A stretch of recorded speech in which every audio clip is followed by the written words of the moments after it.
The Sabrael Confession, the Heavenly War Chronicles, Book 1, Chapter 5. The assault had devastated heaven's halls. Everywhere, beauty lay in ruin. The power of the fallen, the force they'd thrown against us, was unimaginable. How had their rage been strong enough to overcome the outer defenses? Thank God they weren't strong enough to overpower those of us within as well. The gate of heaven was destroyed, hanging impotent on its hinges, the metal bent and blistered from the siege. Standing beside it, I placed my hand into a depression where some demon's hand had pushed against it. The metal was still warm, the indentation a frighteningly perfect fit. Michael sat slouched against the gate's twisted frame, still staring down into the depths of hell, his face hidden beneath his silver-streaked hair. Blood colored his robe, already growing faint,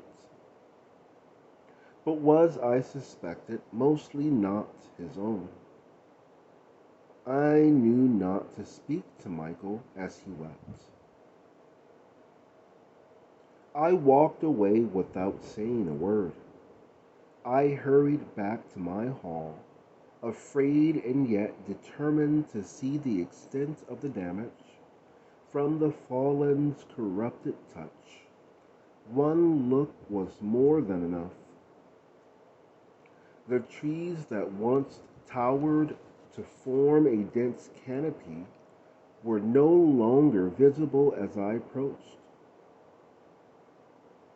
A few scorched trunks protruded up like broken pillars from some ruin, ancient.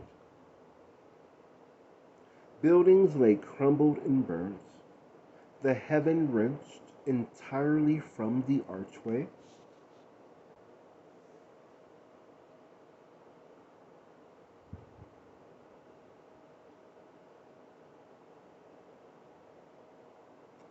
There were seared footprints wherever the fallen tread.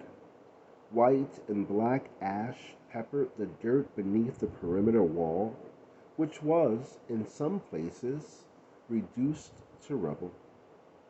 Images of Astaroth's torn, bleeding face surfaced in my mind, and I blocked them, unable to relive my cruel but forced actions.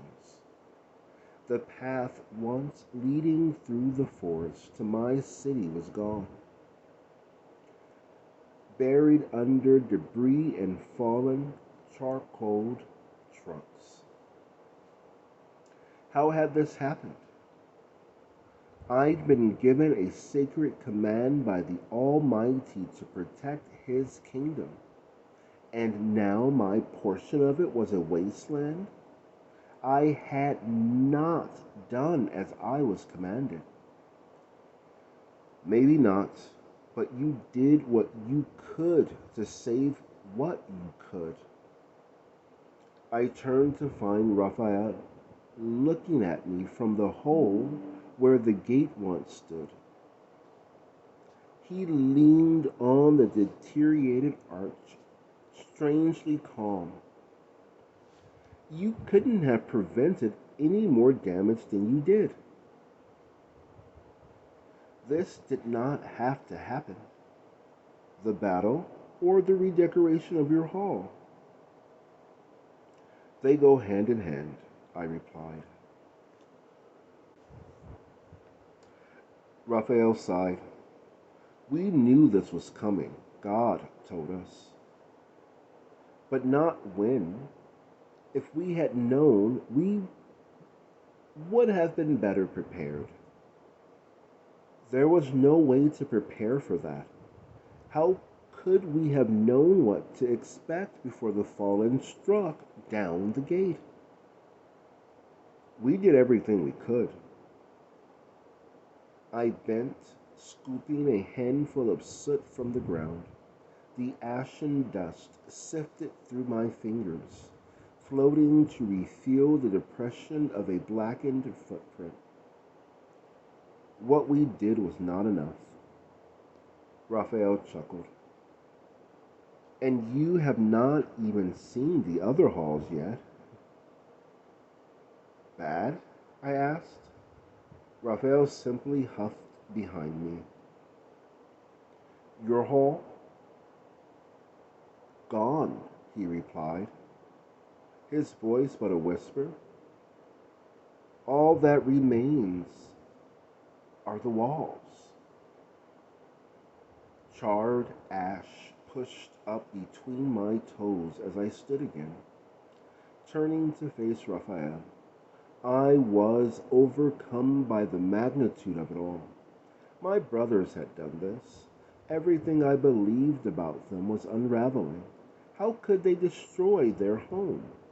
Why would Lucifer raise heaven, when it was the only place he could hope to find relief from his punishment?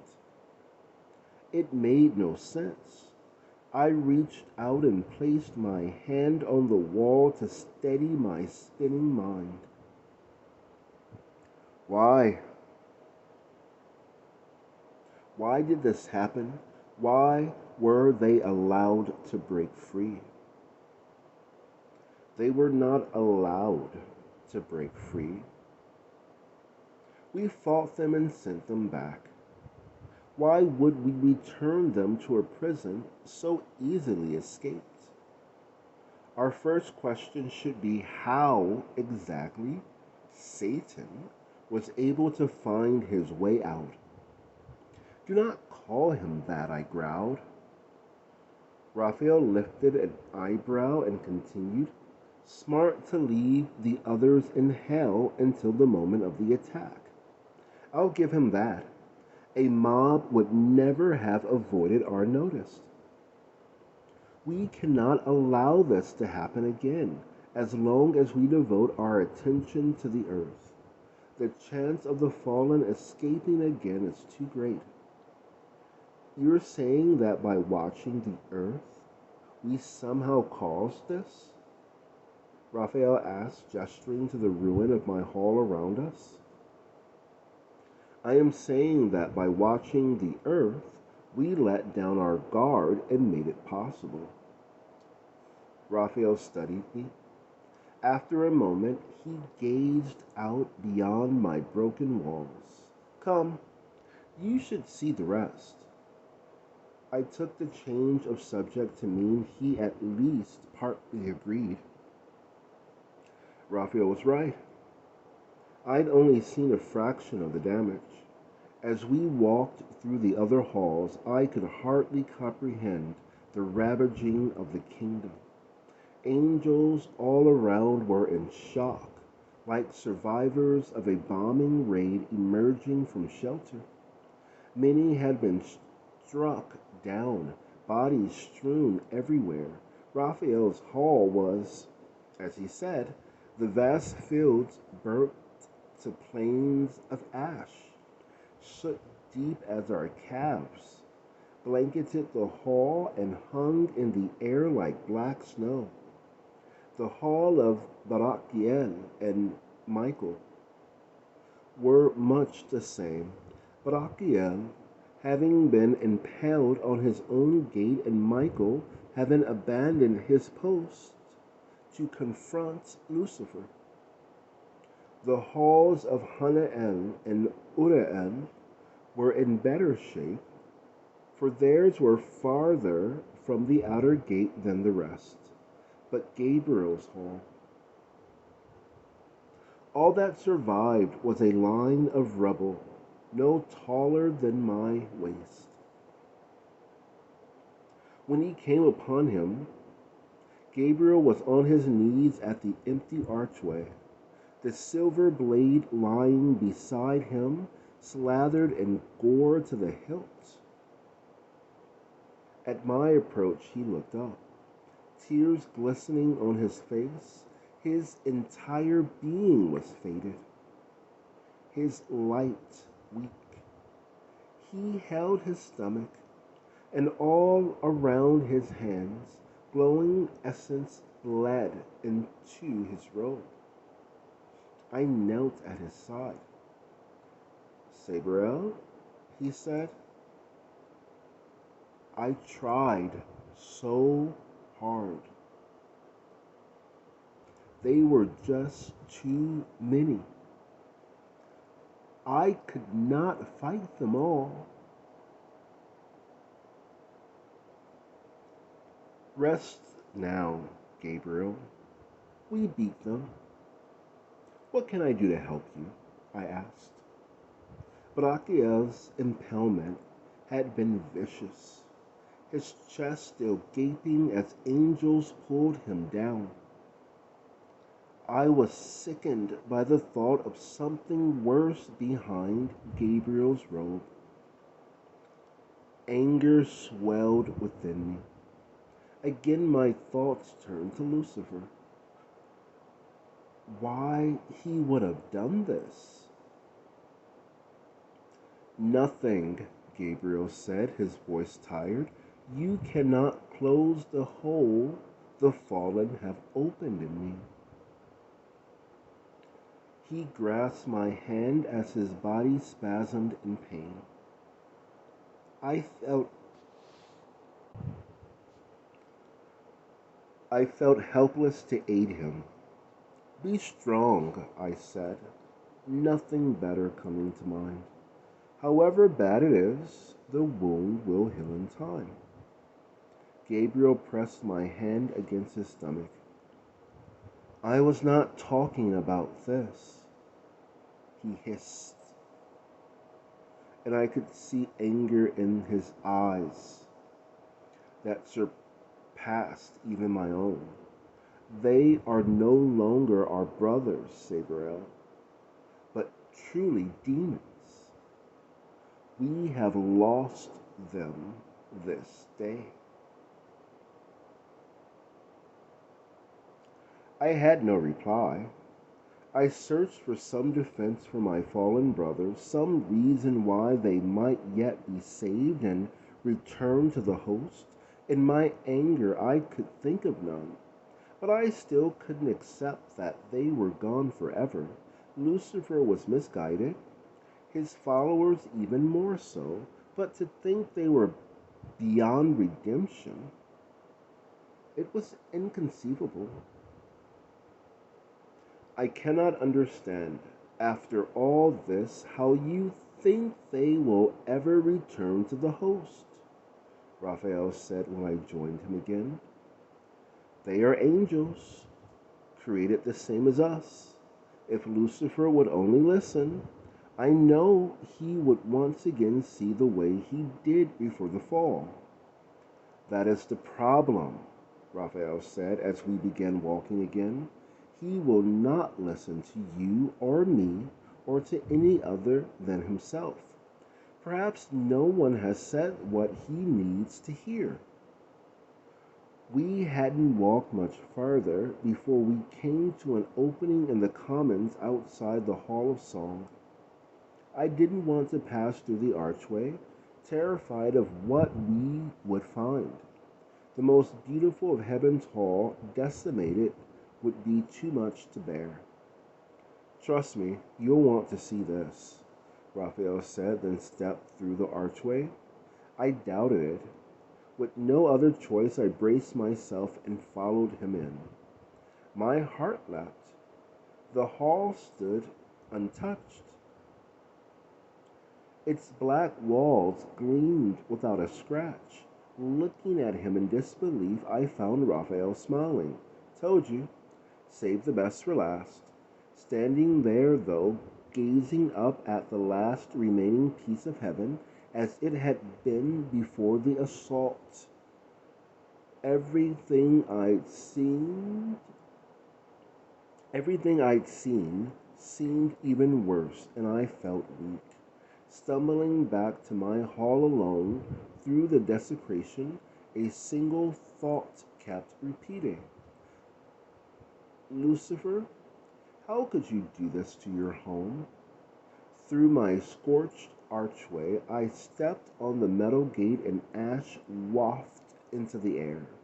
My mind raced with the destruction, Gabriel's words, Raphael's, memories of fighting my own brothers. Above all, I thought of Lucifer.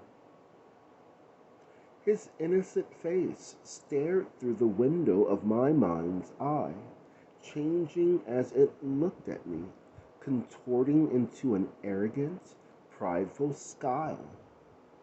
It was the look of when he returned after his first disappearance, when he exchanged innocence for confused followers.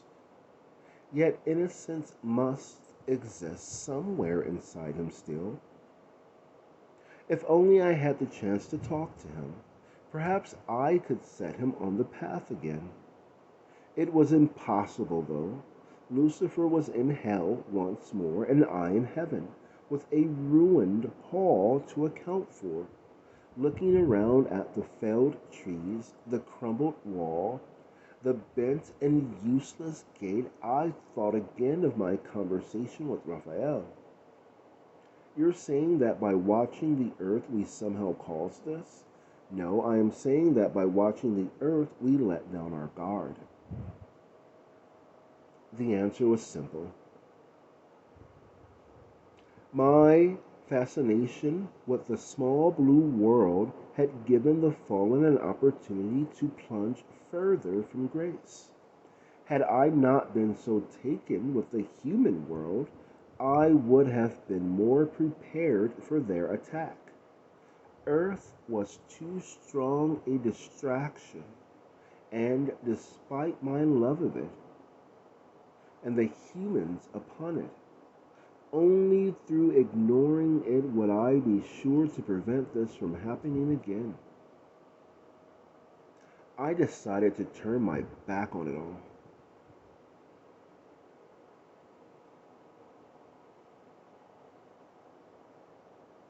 The Almighty soon repaired everything the fallen had done to our home. He moved among the ravaged halls and wounded angels, and as he passed, everything returned to the way it had been before the battle. The magnificent trees of my hall grew from the ground again in a matter of moments, the buildings rising again from the piles of debris. I fell to my knees as I saw the perimeter wall mended, the pulverized stone setting itself right. The gate straightened and flew from the dirt to clasp its hinges again. And I wept as the inscription on the archway above reappeared letter by letter, filling in my name and rank once more. For that alone I could have praised the Almighty for eternity. I was not stripped of my guardianship, though he had every right to take it from me. Even more amazing was seeing my wounded brothers rise, their injuries healed and their robes gleaming again. I rushed to follow the spectacle. A crowd of my brothers soon flew beside me, all of us watching as the Almighty repaired each hall and then headed for the Hall of Song. I can't express my joy at the sight of the restored kingdom. From the doors of the great hall, not a single ash left. Not a drop of blood. It was as though the battle never happened. Perhaps the only visible sign anything had happened was the new outer gate, which stood thicker and stronger than the last. The fallen would never be able to topple it if they tried to attack again.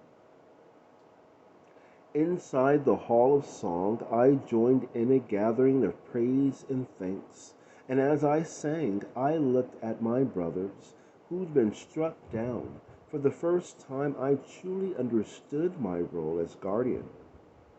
It wasn't only to preserve the beauty of God's kingdom, but also to serve and protect those who existed within as well. Any angel walking through my forest or visiting my city was under my care. And when I let the fallen destroy the hall, I not only let down God, but I let down my brothers as well. I left the gathering determined to never again disappoint the Almighty or my brothers.